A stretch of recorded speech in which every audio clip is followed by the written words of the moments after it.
Hi, good morning. My name is Liz Cooper. I'm the Science Live Office Coordinator here at DRI.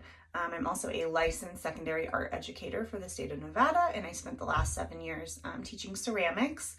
So very excited today to kind of give you a quick little demo on air dry clay. So for educators, you should receive a variety of colors. You can choose to divide them up however you like, or you can leave them all out for students to choose. I'll kind of leave that up to you. I'm going to use a little bit of white and a little bit of blue for the first demo. So what I started by doing is just pulling a little piece off of each color, and then take those pieces and kind of break them down into smaller pieces. Doesn't have to be exact, right? But I'm just kind of pulling it apart to make 1, 2, 3, 4 stacks of that. Here's 2 stacks of the white, 3, 4. And then I'm just going to kind of roll them, pinch them together, and then I'm going to start stacking them. And this doesn't really need to be exact either. This is just kind of to get a really cool marbled effect.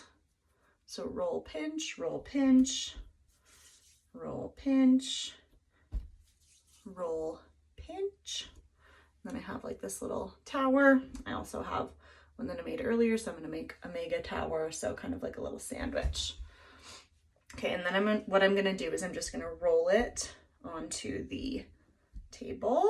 Like, where can you see it? And you can see it's already kind of starting to marble. If you roll it too much, you're going to combine the colors and make like a light blue. So you want to roll enough to get your marble effect, but not overdo it. Then I'm going to kind of roll it in between my palms. Ceramics is very similar to baking, so anyone who's done any baking at home.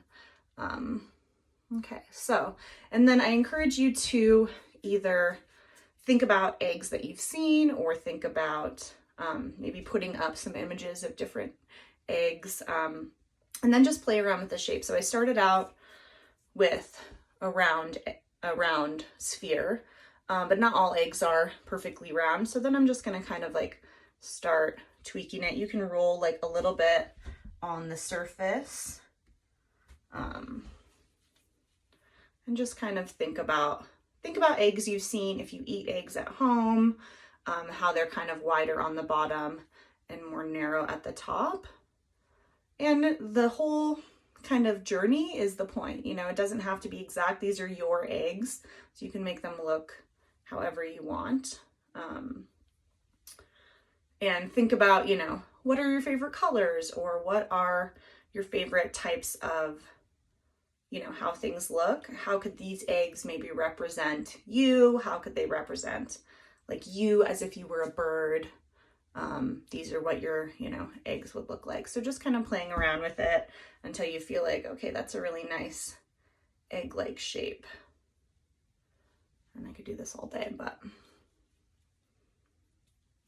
so I'm kind of just rolling the top part. Yeah, so that's my first little marbled blue and white egg. Say I was inspired by a robin's egg. I'll just kind of put it on this tray here. And then I'm just going to do one more just to kind of show you what some other colors look like. Okay, so also, like, let's say we wanted to make a light blue. So I'm going to take a little bit of white and a little bit of blue. I'm going to roll it together like I did, and I'm going to keep rolling it. So it's going to go past the marble stage into just a straight color mixing. So there are a variety. I'm going to add a little bit more white just because this blue is really dark. There are a ton of different colors, but if you want to make your own color, this is kind of how. You can try to do like mini wedging if you want, like with your fingers, but rolling works. So we're just trying to kind of combine the two colors. And we're not going for marble here, we're just going for color mixing, and it goes pretty quick. So I'm rolling, and then you can see now I've made like a nice cute little light blue. Take it and just kind of form it so it's not as round.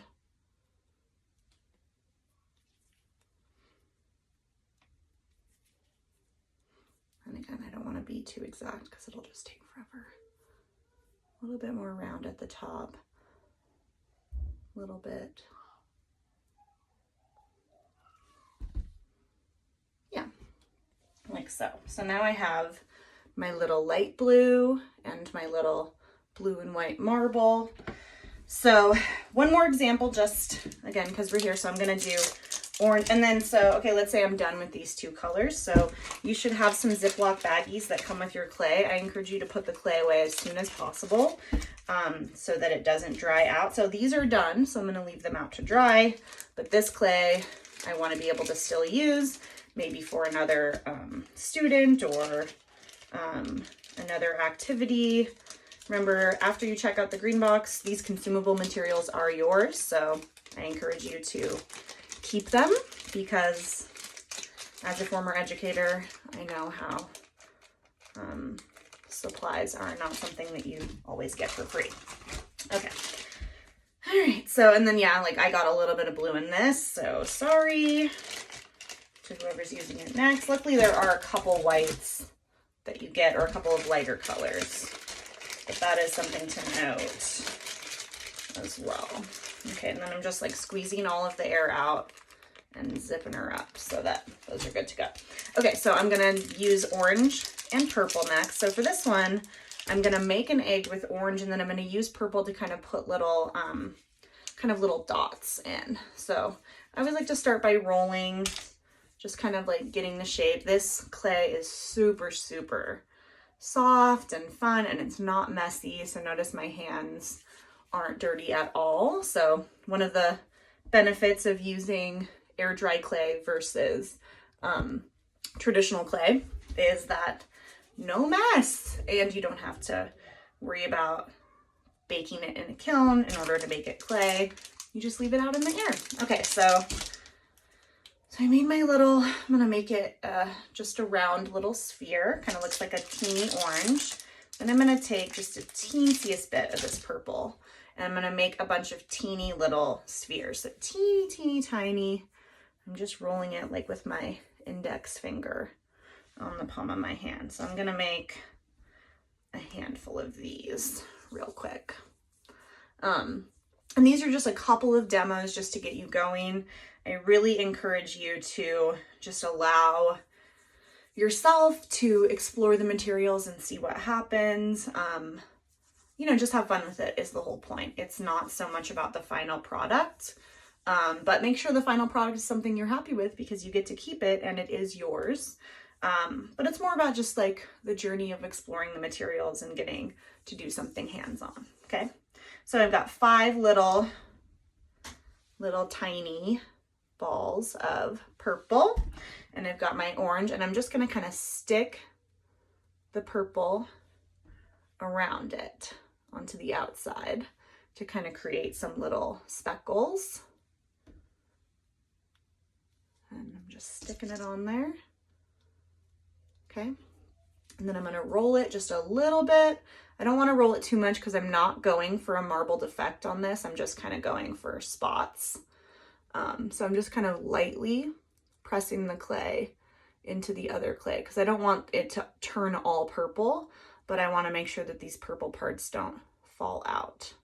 And any tools that you have around, educators, like during the pandemic, some of my favorite clay tools were takeout utensils. So anything like plastic forks, knives, chopsticks, spoons, those are all amazing clay tools. Even something as simple as a paper clip can go a really long way.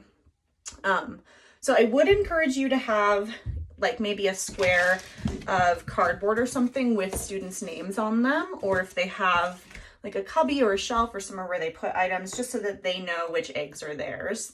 Like I have this little coaster for mine, but just in case there's a couple of eggs that look the same, because they are going to be kind of small, so it'll be a little bit challenging for you to put your name on them. You can try though with a paper clip to do maybe initials, but I encourage you to have something with the student's full first name, first letter of last name, just so that you don't have any issues with eggs. Okay, so that's my little spotted, I don't know, maybe it's a dinosaur egg.